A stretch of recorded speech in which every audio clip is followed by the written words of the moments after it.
Well, it's great to be here. I met some of you on Tuesday, and that was interesting. Very interesting. Yes, very interesting. So I'm now going to just talk a bit about what I'm thinking about lately. And so let's just take this little journey, a Saturday morning journey. Everybody is, of course, thinking about what next, what's going to happen, how the world is going to transform or not, for good or bad. I don't need to talk about the dramatic transformations we all know about. But one interesting point, maybe an intergenerational question, people walk faster nowadays than 15 years ago, 20 years ago. They eat faster. They do lots of things faster. Is that good? Is that bad? I don't know. The question then is, of course, what do these old guys think about when all of that's happening? Do they think that's all right? Are they tweeting their grandchildren? Or does this lady, who I saw in Casablanca on Wednesday, there was an event called the Smart City Casablanca, all about digitization. And I was just wondering, looking at her, what does she think about all this? Does she think this is all crazy? But anyway, that's the world we are entering and are in. And of course, many people think this is very invigorating, exciting. And of course, like all things, when they're moving fast, there is the opposite as well, that it might be frightening or scary. But I like this artwork in Venice, which says, in essence, what this is all about. Changing place, changing time, changing thoughts, changing future. But I think the question of changing thoughts and the way the mind works is, for me, perhaps the most essential thing. So certainly the communication is less of this, which we obviously see everywhere. And because shifts, as you know better than anyone else, are quite dramatic, it also has a psychological effect. Now, I'm not saying we should all go into the psychologist chair, but I've just done a little book called Psychology in the City, and in interviewing lots of people around that, this question of how you adapt the mind is much more important than really people, I think, take into account. And maybe one of the reasons for, obviously, some of the negative movements that have happened in the last period. And when I reflect a bit on all the sort of conversations I've had over many, many years, it seems to me that there are 5 things that people want from the place they are in. And what's always interesting to discuss, what is the role of art in a narrow sense, culture in a broader sense in that context? And the first really is this issue of anchorage. Being anchored somewhere, even though the world is moving very fast, being anchored, that could be tradition, heritage, family, whatever, the familiar, that which we know, anchorage. The second is really connection. How am I connected internally, locally, with the wider world? Is there an airport? Is there a train station? All of these physical connections, but also, of course, human connections as well. And the third is really about possibility. Is this a place, is my place, the place I live, a place where I have choices, options, can do? Is it a place that is open enough for me to express myself fully? So that is the third thing that I think people always talk about. Can I be myself, but also can I be myself collectively with others? And that, of course, is about talking, exchanging, doing things together, and so on. And the fourth issue that seems to be very important, you could call it distraction, entertainment, aspiration, getting out of your head a bit. Let's call it getting out of your head a bit, which sometimes the positive side of that might be to learn and be more than you were before. And finally, is really this question of inspiration. Of course, inspiration changes through time. You know, historically, perhaps more the church was the inspirational thing. Then others say that museums and galleries are the cathedrals of the post-industrial age. It doesn't matter what they say, but the point is, people do want something, it seems, that lifts them out of the day-to-day, out of the ordinary, into the extraordinary.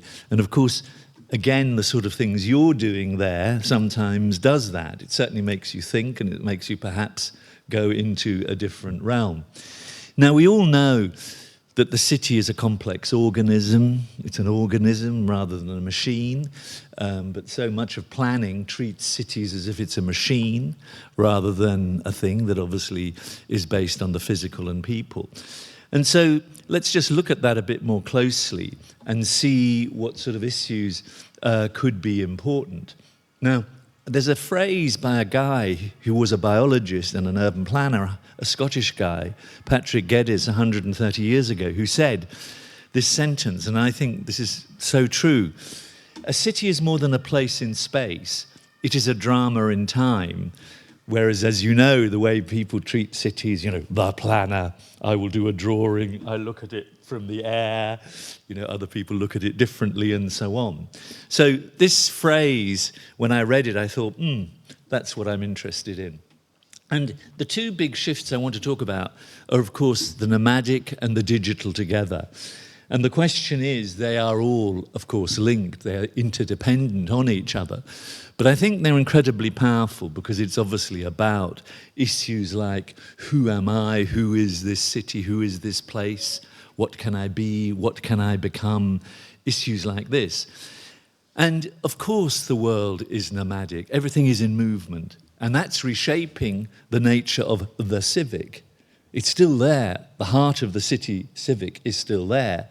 But how it expresses itself, of course, is different. And I'm just showing some images of just this nomadic world. So many departure lounges, so many whatever. I saw these two guys in Berlin Tegel the other day. They're obviously friends, but they're nomadic. But they've also been nomadic. They're stealing tribal references from probably Bali and think it's okay to have these tribal references in Berlin. Okay, that's fine. I don't mind.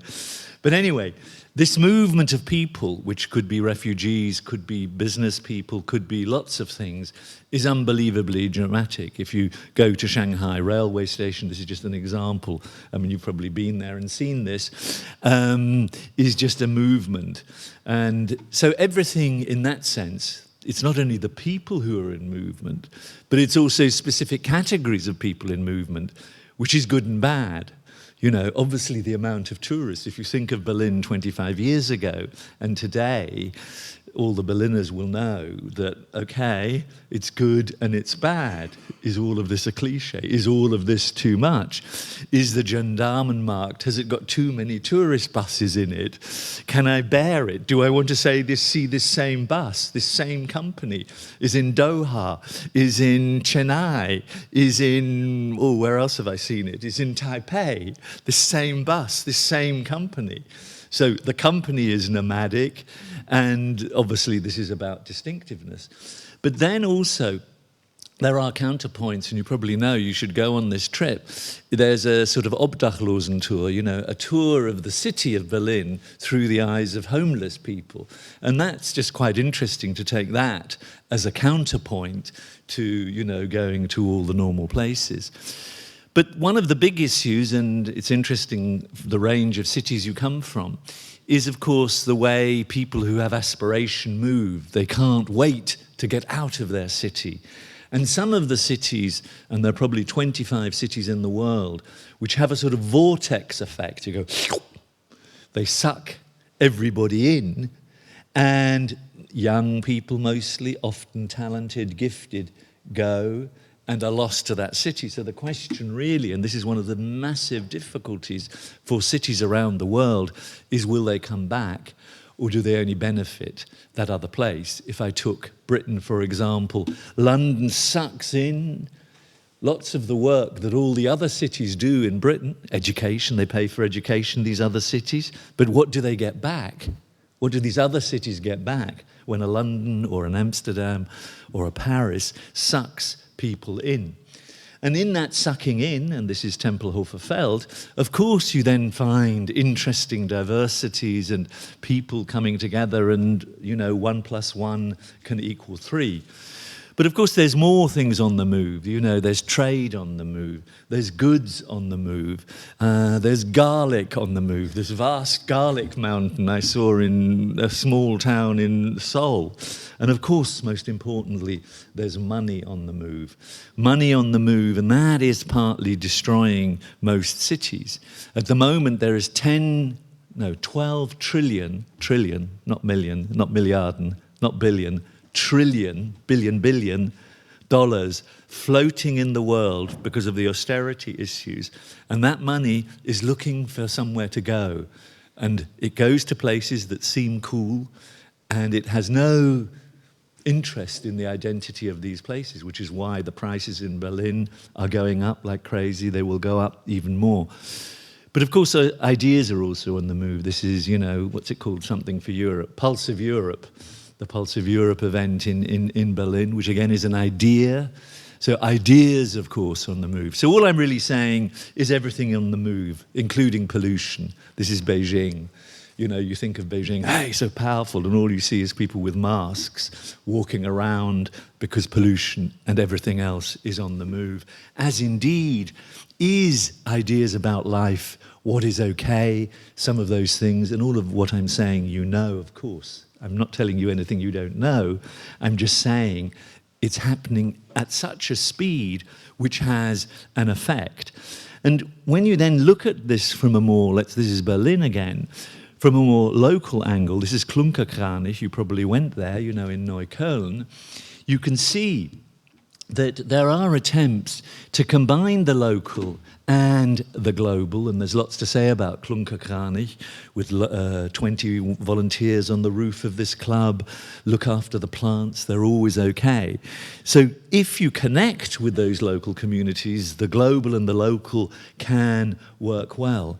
And of course, as we well know, civic life is made up so often of many small things. And those small things might be simply this. Yes, you can walk along the street. Yes, I'm just giving you a seat outside. Yes, you can play table tennis here in public space. Anyway, that's, you know, all of that. But what was interesting, I went to an event in Prenzlauer Berg where these old guys and women from prior to 1989, 1991, were having a conversation about their past. And I wonder really what these people think when they see the sort of transformation of a place like Berlin. I'm only talking about Berlin because we are in Berlin, but it could be elsewhere. So that's that. Now, what about this other thing? How does this connect to the digitized thing? We all know that the digital world is everywhere. We all know that it has an unbelievable magnetism and resonance, and that the way, psychologically, that when you look at a phone, there is something that happens in your brain, let's not go into this, which makes you go, and it is compelling. It is really compelling, you know that. But that has good effects and bad effects.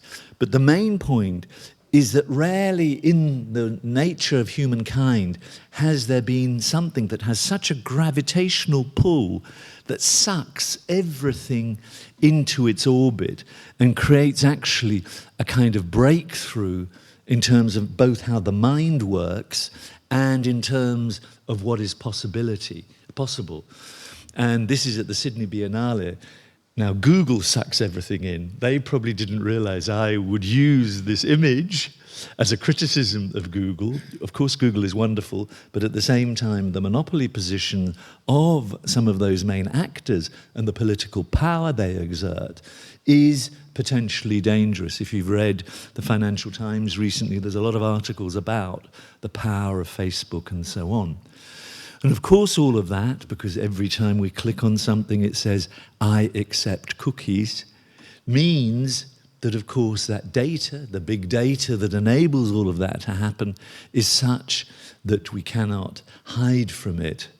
It's all about algorithms, as you well know, and the question is that good or is it bad? Of course it's good. But are we actually in some way controlling also these invisible powers that are emerging?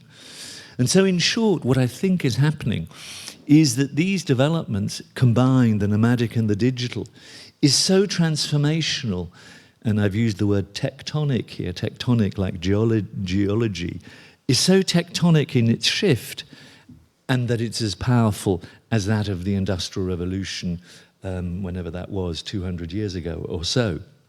So just looking at graffiti, graffiti tells always the story, so often, of what is actually going on in the world. And I'm just reminded of this guy I saw in a factory in, where was it, Kirovograd in Ukraine.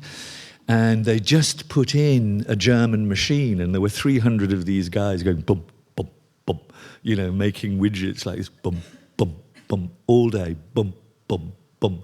And then this one machine meant these 300 guys disappeared from work, and there were 3 people who managed the machine. So that's just one thing, we know all about that. But when you think about the fact that the biggest hotel chain in the world, Airbnb, owns no hotel rooms.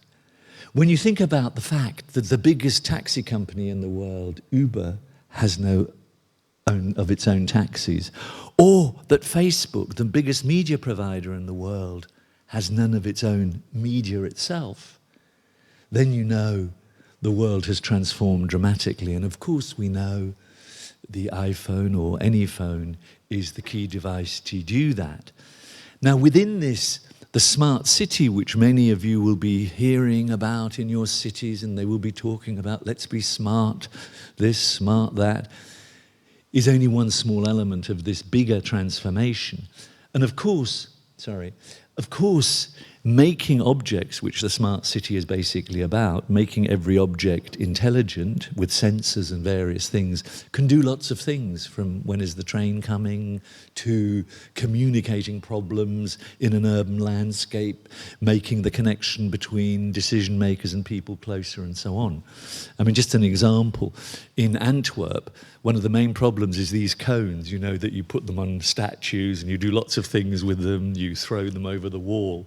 Well, all of these in Antwerp are monitored, so at least the 2,000 that get removed, about 10 a day, they can at least pick them up and put them on the road where they're supposed to be for safety. And Antwerp is a good example. It has a citizens' initiative that connects with a mobile company, the city and universities, to create a different digital city that is co-creative, as distinct from a big company like Siemens or someone like that controlling things. But I don't need to tell you what all of this can do, you know all of that. But there are some interesting things on the horizon. I mean, this doesn't exist yet. I've forgotten what it's called, piezotic metric, some word I don't understand. But basically what it does is, as the wind blows in a city, it's creating energy. Now that, of course, is a great application of something that might be useful. So in short, every place wants to be smart, that's the word everybody's using, and they should be. But it's just like electricity, one needs it. But one way of thinking this through, to me, is we of course know Gutenberg, you know, the printing machine. There was Chinese printing before, but not in the way Gutenberg did it. But perhaps if we reconceive the city not as a physical thing, but basically as software. If you think of the city as software, it's very interesting, and it'd be interesting to see what the artistic expression of thinking of the city as a software system rather than a physical and all these other systems. And, you know, what I mean by that, of course, is again the algorithmic control, etc., etc. But within this is the point I raised earlier about speed and fragmentation. And that is both good and bad, because our knowledge, of course, is flattening often, if we're everything doing speed in terms of speed. But sometimes, obviously, the depth question becomes problematic. So this question, you can see it everywhere you go. I mean, if you just look at the names of shops and things like that, Quick, that big chain in France, Quick, it's just called Quick. This chain is called On the Run. You know, there are all the words already in the language that is incorporating this new ways of operating. So it's quite difficult to avoid anything when the language itself is doing that to you. And so it's the combination of the volume of this information, the velocity, the speed, and the variety of it happening simultaneously that's creating, as we know, the anywhere, anytime, any place phenomenon. So I'll just check, am I getting any messages? Oh shit, none. But do you see what I'm saying? I could be now, of course, communicating with someone as I talk to you. And so the question is the relationship between all the other forms of communicating, art as one form, and the other forms that are here. But the main point about it is, and this focuses on your topic, is that this reconfigures place, space, and time. So we have the anywhere, any place, anytime phenomenon combined with something that is reconfiguring place, space, and time. Now, it's easy to say these words, but when you incorporate that in your mind, it becomes really interesting. So you probably know about the Moscow cafe's Zifferblatt, which doesn't sell you coffee or croissants, it sells you time. The coffee is free. This happens to be the London one. But so you can see all around you change is happening, which is transfiguring how place, space, and time works. And I'm only using this as one example. So you have as much coffee as you like for free, but you pay for the time. And you have a chess clock as if you're Garry Kasparov doing this to make your bill. Or if you think of the main bank here in Antwerp, this main bank doesn't have any stuff about banking. All that is upstairs somewhere, invisible. On the ground floor is a version of Beta House. So Beta House is on the ground floor of the biggest bank in Antwerp. So what this requires is a completely different skill set. You could call it fluid skills.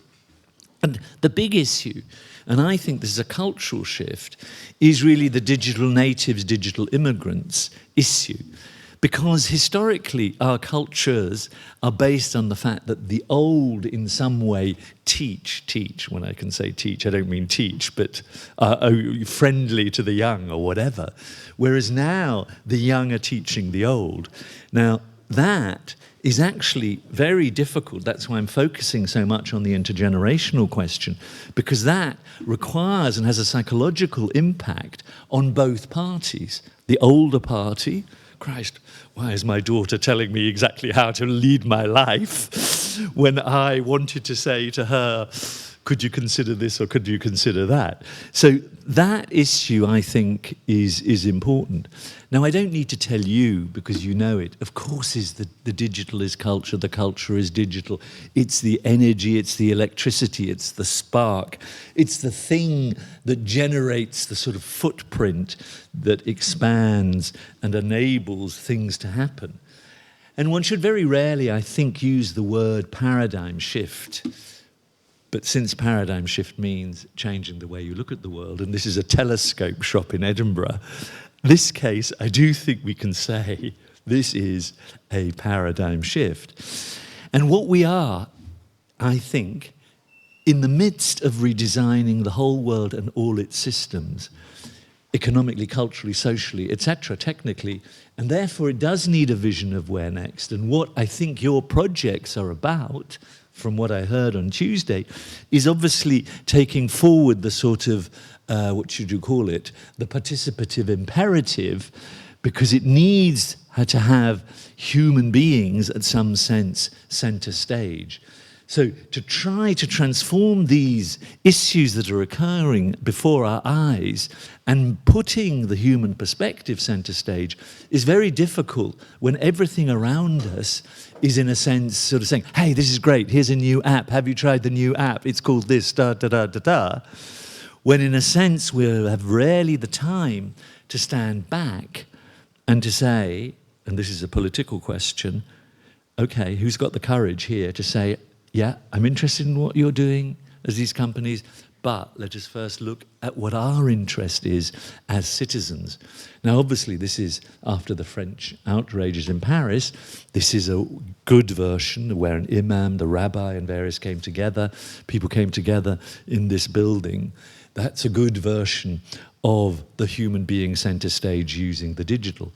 But I think the core challenge, and this is where the artistic becomes interesting, is how do you manage fragility? Because all of these things, of course, happening in different layers simultaneously. Sometimes things are slow, sometimes they're fast, at different movements and all of that. And so how do we think clearly enough, collectively enough, those in decision-making things, businesses, NGOs, whatever, so that this fragility in some way is dealt with? And of course, what all of this about is acknowledging the delights, the wonders, the great things, and the discontents, the paradoxes, and so on. So, for example, of course, it's great to know when the train is coming. Fantastic. We all want to know that. And of course, it's good to have social networks. But you probably know this figure, which is called Dunbar's number. If you don't know it, look it up. Robin Dunbar, which says that 150 people is the maximum you can really communicate with or know. Beyond that, it all gets a bit crazy. Now, some of you have probably Facebook networks of 3,000 or 4,000, whatever you have, I don't know, or Twitter feeds of that. So to what extent is one actually communicating with that? And we'll come to another point in a minute. So this is just a guy Skyping. Sorry, I don't know why it's in there. He's just Skyping to someone, but I saw him in an airport. But the question of that algorithmic control in all of this, which I want to come back to, is that it flattens things. You can see on this chart, this is an algorithm. Can you see all the diversity, the things going up like that? What it does, it flattens it. So when you, for example, ask for a loan from the bank, they're just not saying, oh, is this Signora whatever? They're just saying, hey, what's the average? What's this? Okay, if you've got this characteristic, no loan, nothing for you, without taking the specific conditions into account. And that makes it all feel a bit robotic, that you are just a robot in a bigger landscape. Plus, of course, the other side of the possibilities, of course, is that the negative groups can also communicate more powerfully. And what we're getting, and this relates to the civic, is we're getting a series of echo chambers. It's the echo chamber phenomenon where we're only speaking to ourselves. Republicans in America do not look at Democratic feeds, and nor do Democrats look at Republican feeds. So Trump can do things that you think are crazy, but those who love him interpret it completely differently because they're only looking at things through their echo chamber. Plus, of course, the thing about the art of the lie, as it said, of lying, as it says in The Economist. Just one small point, which may be useful. I was thinking about how have things changed, and I thought, hey, 1, 2, 3 are 3 figures we can remember. 1, 2, 3. So I sort of said, hey, what's the city 1, 2, and 3? And the city 1 is a hardware city. The people who are in charge of the construction industry, all the physical people, they're in charge, they're running things. The culture vultures, you are just there. You have your physical institution and put us a concert on here and there at 6:30 in the evening or whatever. And that leads to obviously a sort of city that often is completely soulless. We were talking about Volgograd a minute ago, and I'm not saying this is Volgograd, this is Hong Kong, but you have your Volgograd version of this. And what that means is this sensory is missing. I mean, I lived here, this is in Perth, I lived on this side, and this is going straight through the middle of the city. So whoever thought about that didn't have an appreciation of how the senses work. And the cultural version of that, of course, has its repertoire, physical institutions that are mostly closed, and it's not about the street, the city, the public space, all of the things that you're talking about. So many people, of course, said, is there another way? Is there another way we can do and be And they said essentially, this is a graffiti in Athens, by the way, saying, wake up. They were saying wake up for some other reason. But nevertheless, the city people, the people interested in city said, there must be another way, and I'm calling it soft urbanism. And what I mean by soft urbanism or soft placemaking is where the soft people, the people interested in the soft is a word for people at the moment, and the hard people who think about objects and physical things somehow come together and have some understanding of how the emotional life of the city works, that you actually feel it. That's why I wrote this book about the psychology in the city. How does it feel? What does the city do to you in its physicality, and what do I do to the city? And within that, of course, there is the smart city agenda. Within that second type of city, we incorporate the creative economy issues that you're all so familiar with and I won't talk about. But the City 3.0 is the one we're in and we're trying to create, which is the one which is more co-creative, where we are makers, shapers, co-creators of that evolving city, which is why so many of the projects I heard are sort of connecting to people, incorporating them, provoking them, and all of that. Although I like that Estonian thing where these people didn't even look at anyone, I remember.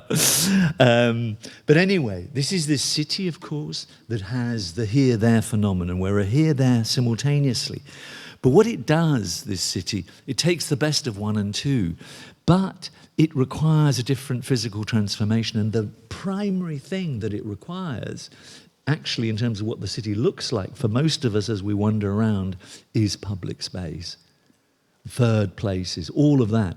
And it operates also on a completely different dynamic. We can't operate it too much in the silo way from the top. That won't work, because what we're trying to do here is combine the best of the village feel, not the claustrophobia, but the good bit, and combine it with that looks at the wider world. And in that, we recognize, of course, that the world is a smaller place, that things are more connected, and so that sometimes we're a stranger, sometimes we're not in the city, and so on.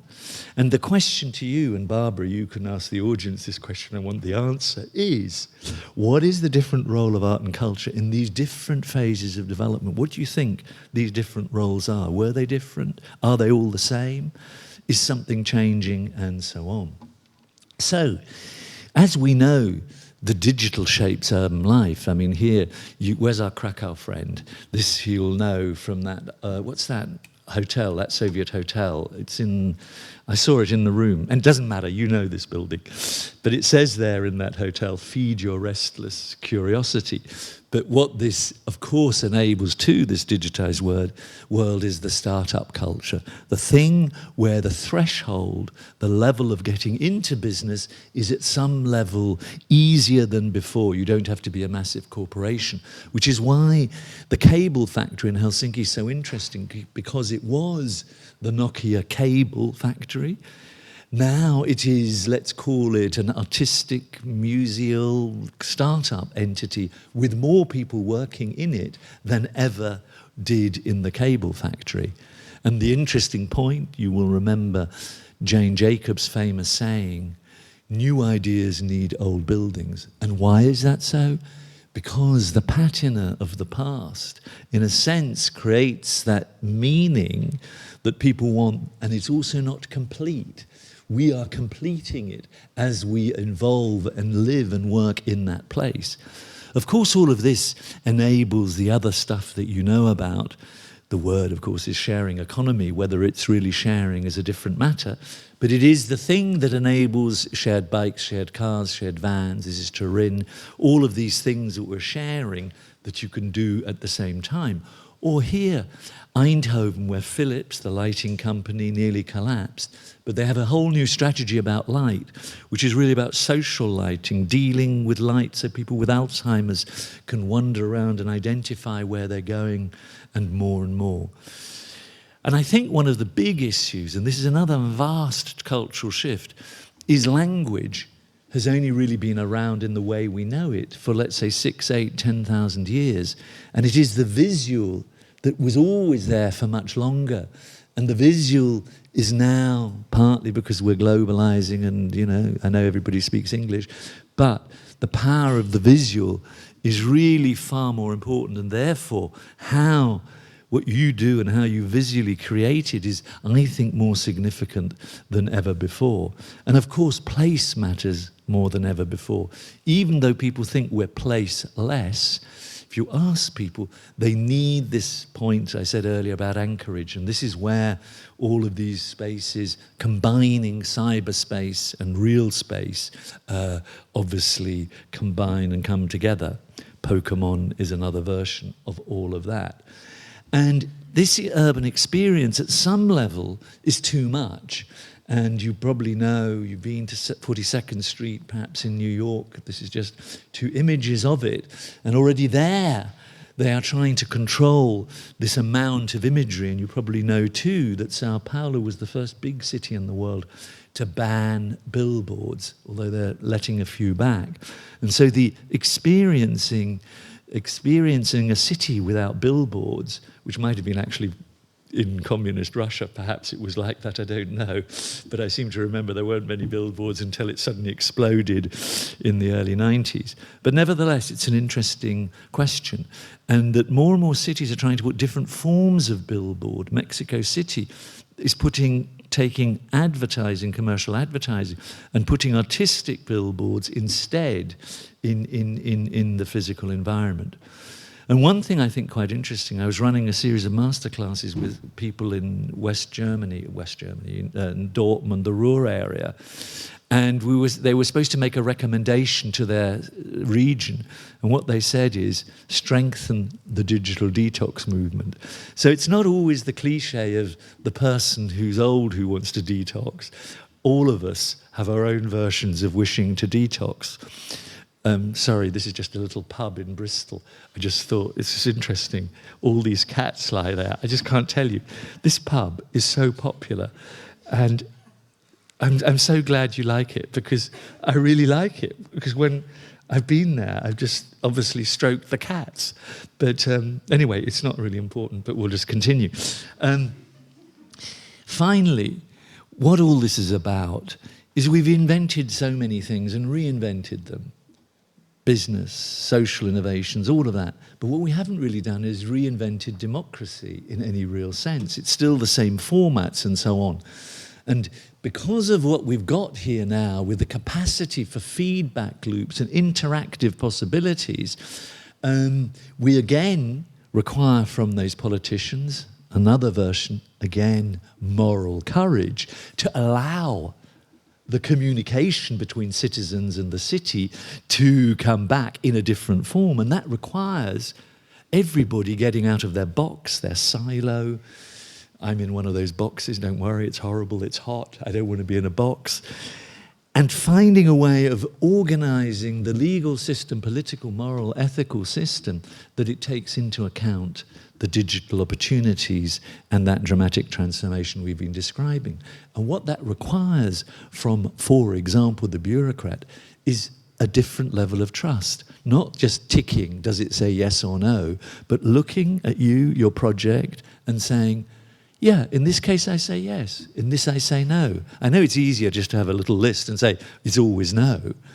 And that trust relationship is the issue that, of course, everybody's trying to deal with, not necessarily very successfully, where we co-creatively can work together. And I'm only showing you this, more or less, as I finish. This is a map of knowledge in the world. Yeah? You don't need to know the detail. All you need to know, and they're trying to show the connections. And basically, there is very little connection between the forms of knowledge in the world and the knowledges we need, for example, to create great cities, is not connected because people, in terms of their thinking and everything else, are in their boxes.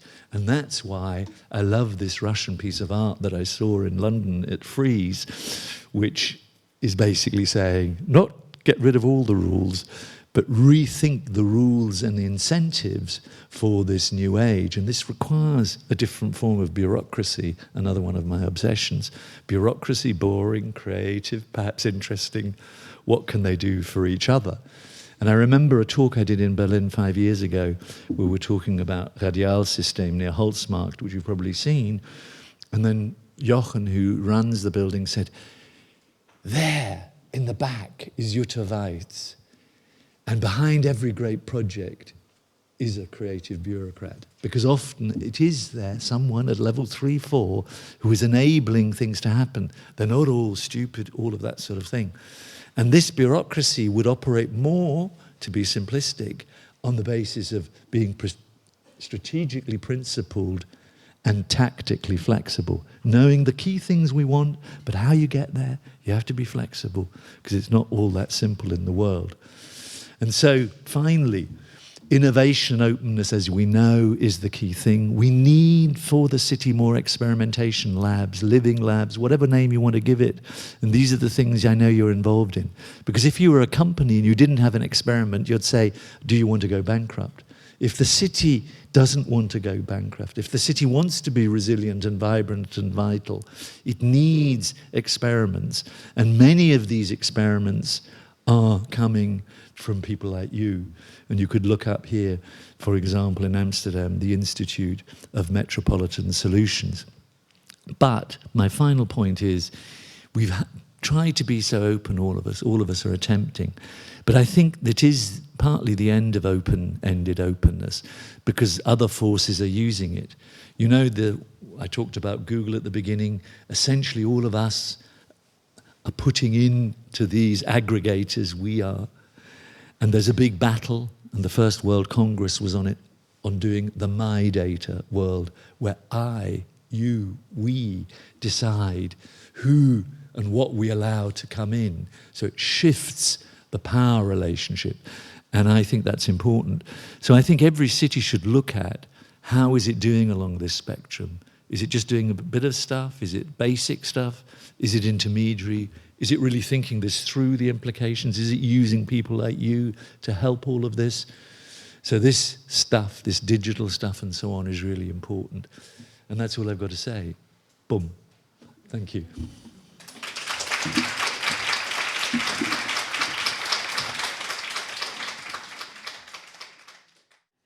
Well, I think, thank you very, very much, Charles Landry. I think it's not only me now having full new cinema in the head with many inspiring terms, inspiring ideas, just like the creative bureaucracy, which is opening so much for so many problems that maybe we and also our participants are dealing with every day in their life and work and artistic work and work in urban space. Very interesting also because we mostly have participants or basic participants from post-Soviet and Eastern European states, that we did have those hints on Moscow, on Krivograd in Ukraine, yes, and some other contexts that our participants come from. But I think in this talk we can now also grab in their perspective and their view on these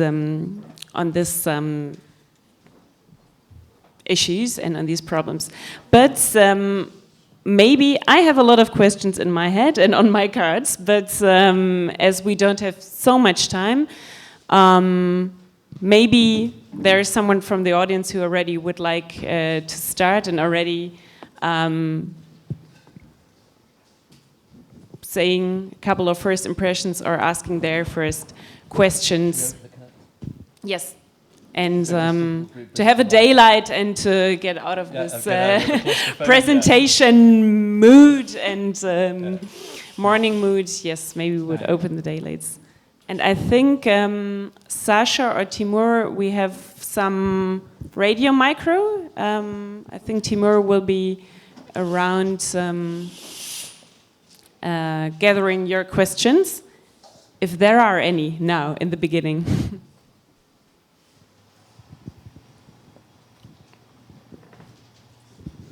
Well, in your talk, you mentioned the Industrial Revolution very much in the beginning, which was also massively transformative and so on. And I think would be interesting if you could elaborate on what actually distinguishes the transformations we have now from the transformations we had then. Because, for instance, the depletion of the rural and the city sucking up everyone and all creativity and so forth. I mean, these are phenomena which we already know from then. Yeah. But what distinguishes the transformations now from that? Is it mainly the digital, or is it mainly the digital aspect, or is it? I think the digital is the enabler. I'm not saying because there's been lots of new technologies that have come. The question is, you know, like the motor car or something like that.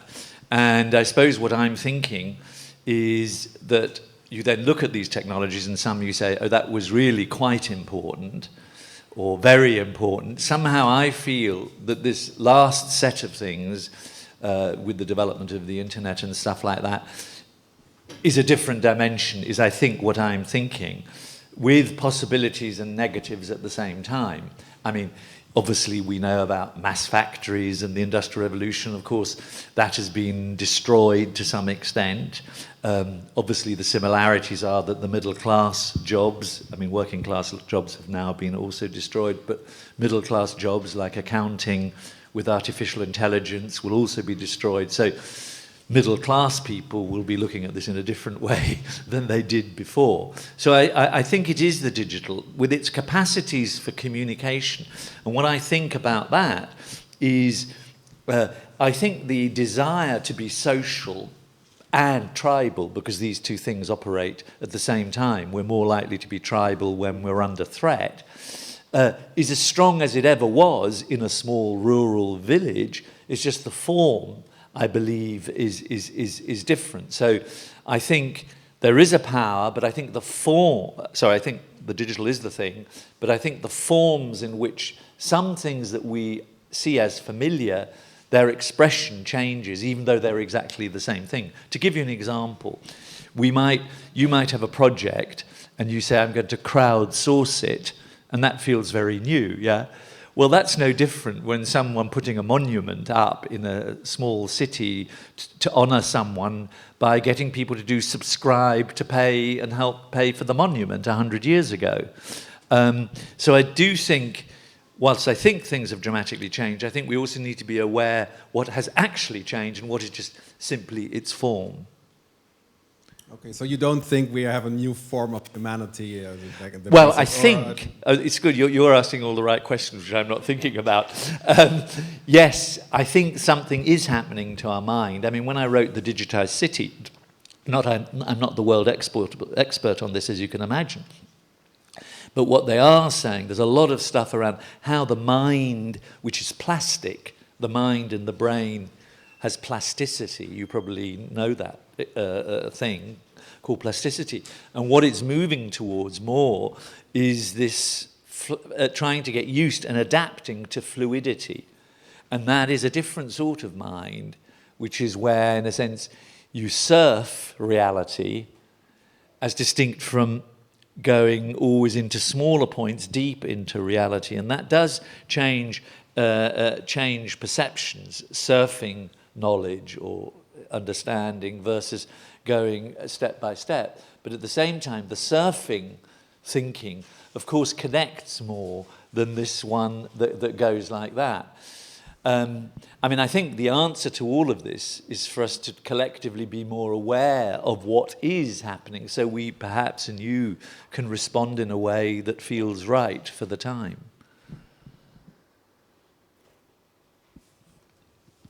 Yes, please, next question. Yeah, but continue. Speaking about these responses, it's very interesting what kind of tactics could be settled up, because you and all those authors like Virilio, Deleuze or Castells, who speaks on the flaws, about the flow as a main ontological principle, they always come up, and you also say that it's important to be aware of, but what's next? You know, I'm aware, but what is the form of action? So in the city now we see, and in your speech also, you present some inclusions of different kind of actions in the city, like for example community gardening, which oppose itself to the like model of economics which is prevailing now. But the question is, what kind of new systemic thinking and action where is a new system, which could be... I understand the question. It's a big question. I mean, clearly, tactical urbanism, of which guerrilla gardening is one expression, or DIY urbanism, pop-up urbanism, there are all these urbanisms, and they are all fragments of a thing. And the question is, are they strategically making a difference? And the question is broadly no, but they are doing something, if you know what I mean. Now, the thing that I think about Berlin, just because we're in Berlin at the moment, Berlin has some features that are very old-fashioned. Lots of public ownership, as you know, because of the bringing the two cities together. And when you look at a helicopter view, all of these initiatives and people, and even this initiative here, what you can see and feel is eine tiefe Sehnsucht, or a deep yearning for another type of city, the opposite of what Margaret Thatcher said, there is no alternative.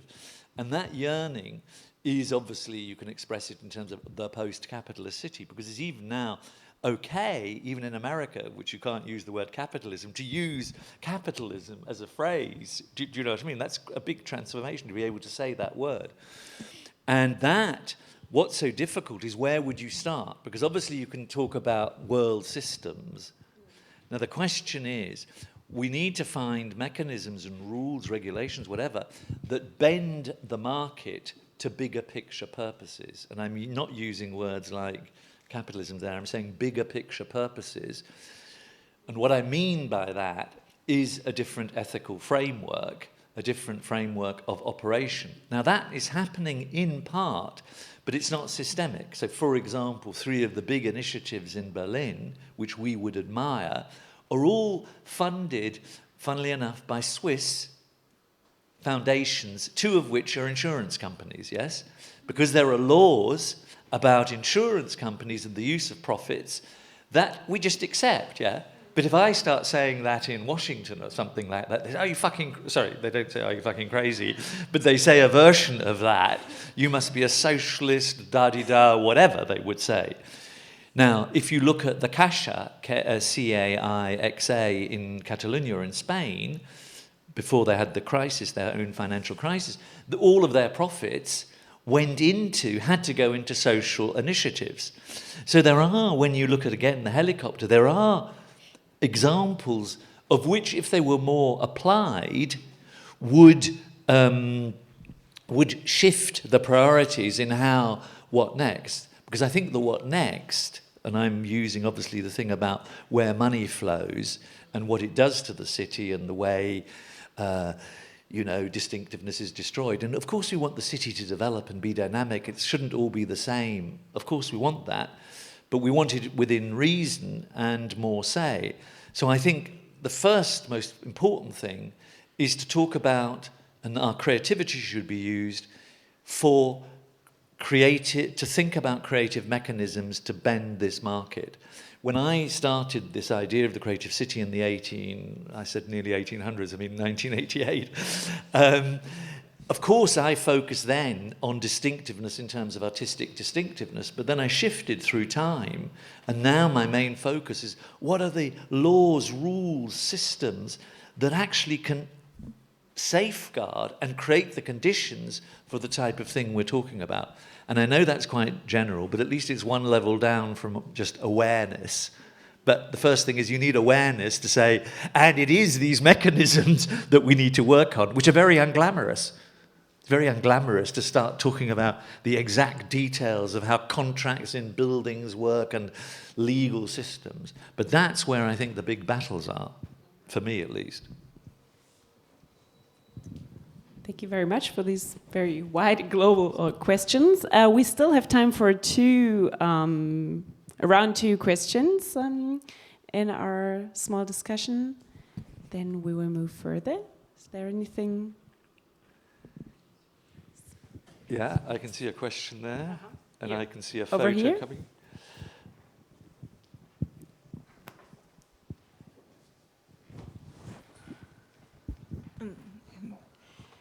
Thank you for the very interesting presentation, but I would like to ask you for the comment, because I think that pretty almost everything you said is rather about the big cities. Yeah, good point. So I would like to comment, if you can, to say something. How I mean, I'm from the much smaller city than Berlin, Yeah, sure. and I see that in my much smaller but pretty big city still, we are trying to adopt. Which is lots in Łódź, Poland. Yeah. Oh yeah, Łódź, yeah. It's like 700,000 people, and without metro, and so on.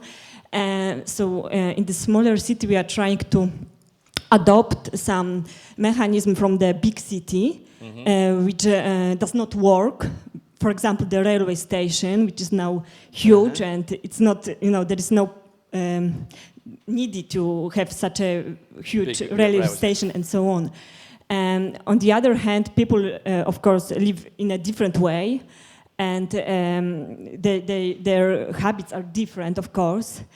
So we have some very strange mixture of, of feeling worse that we are not so big, and in the same way to feeling better that we are not so big, and so on. And could you make some comment how the smaller city can treat themselves in this modern life?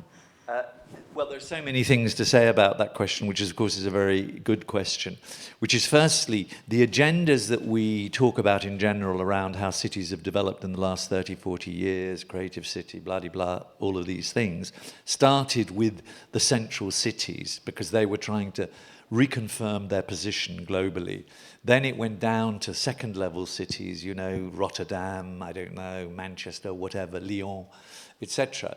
And so these things about the creative economy, for example, as one example, then became important, clusters, all of these words filtered down to cities going smaller and smaller, Groningen, doesn't matter what they're called, but 150,000 type things. So that is because I think some of those activities are important for all cities.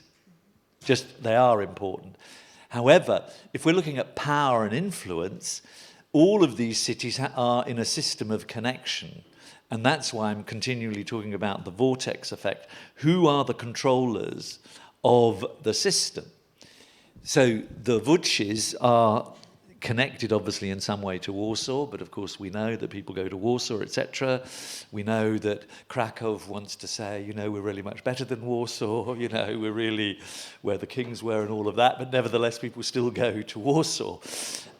So there's a relationship between all of them. Now, my own view is that the livability of very big cities can become dysfunctional, in spite of the fact that they're apparently wonderful and all of that, and there is more opportunity. And that is, in fact, the chance for the smaller city, because with new technology, do you have to always be there? You can be there 1 day a week or something like that, or 2 days a week.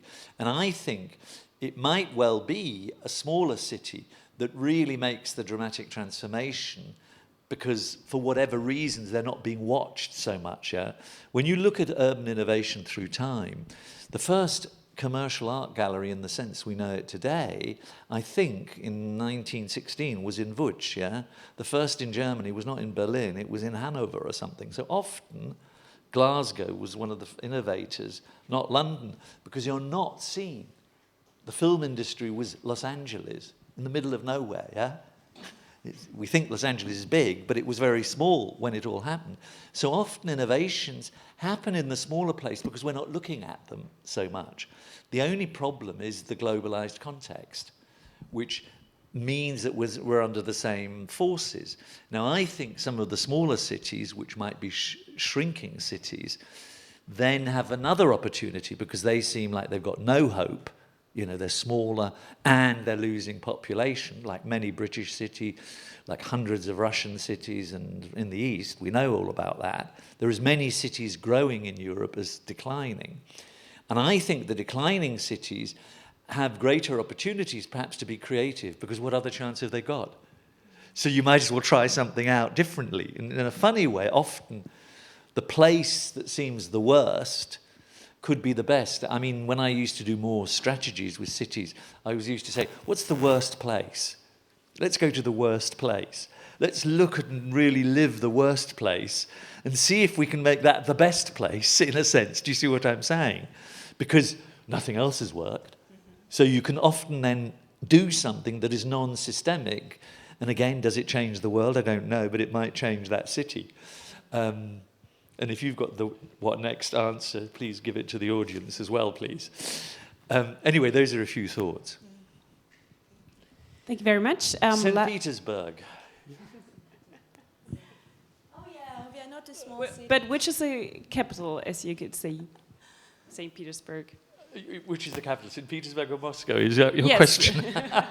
Well, because we've met before, I'll of course say St. Petersburg. We have the last question here, and then we would sum it up. Yeah, thanks for an inspiring lecture, and was always like really great and professional, and a lot of thoughts popping up. I have rather, I would say, reflection, or maybe even some critical thought in a way, but do not take it like personally. I was just thinking, you know, that we are always speaking about cities. Problem on my ear. We're speaking about cities, and actually, really frequently, urban developers or those who write strategies try to define cities according to one or another system. For example, a creative city has become a very important notion, and actually a very generic one in terms of that, or not generic, but in, very, it is used to define almost any city. Yeah, meaningless. It becomes meaningless. Yeah, I understand. and in a way, each time we come up with such a notion, like Florida, for example, came up with a creative class notion. Yeah, so actually, he also provoked a huge wave of those international ratings, and so people and cities struggling to be more creative. Yeah. So in a way, these notions, they produce this general attitude of cities towards each other. Though you were speaking, inside you have this beautiful idea that every city is distinctive and has its own character. So actually, what about these terms? In a way, they really make us to think in a certain way. Or can we still use other terms? Are there any other terms too? I mean, this is obviously a very big question. I mean, when I tried to define the creative city in 1988, of course, we weren't using those words yet. It seemed fresh, and it was just, I don't know where the idea came from, by the way, but it just sort of, like that, you know. And so at that point, it seemed okay. Now, I'm aware that because of overuse, the whole idea can become empty, and meaningless and hollowed out. But the essence of a fat book, which is 300 pages, but I have shorter versions now, is simply this. In a world of dramatic change, how do you create the conditions for people to think, plan, and act with imagination, to solve problems and create opportunities? I still think that's true. I think we need that. So I think that is consistent through time. Unfortunately, because we're in a marketing, brand-driven world and people simplify, they take these words, which is why the thing I'm working on has got the most boring word in it, The reason I'm using the Civic City in a nomadic world is because civic in Britain, is boring and worthy, I'm trying to give it urgency, energy, and life, But I've added nomadic because that sounds a bit okay and sort of quite, it's moving, it's a bit dynamic. And so language is absolutely crucial. And the problem, as you well know, is the knowledge city, the good city, the green city, the smart city. It's all these slogans because people, again, just want to simplify. So I don't know how to respond really to your question. All I know is we always have to go back to say, what really matters? What really matters? And for me, what really matters personally is that one has some sort of sense of autonomy as an individual, but that within that sense of autonomy, one is participating in a bigger whole, is really what I think matters. Now, if I were to say that in a working with cities, you know, it just sounds so, you know what I mean? It just sounds too intellectual or too whatever. So I think we are in this realm where all of us need to find ways of communicating. And I think the difference between iconic communication and narrative communication, without wishing to be abstract, the difference being iconic communication, you get it in one and you feel it, and this is where the visual comes in so much, is very important to try to get that messaging right in order for people then to reflect afterwards on the narrative, which is the explanation of that. So I think that another one of the creative tasks is for us collectively to work out how we communicate this next step. And I hope you've done it by tomorrow at, is it 5 o'clock tomorrow you've got to do it by? I hope you come up collectively with an answer to that question. If you do, I will give you all the biggest hug and kiss that I've ever given anyone. So maybe we will see each other again after tomorrow. Yeah. Thank you very, very much. Unfortunately, our time is already over. Thank you very much for this inspiring beginning of our day.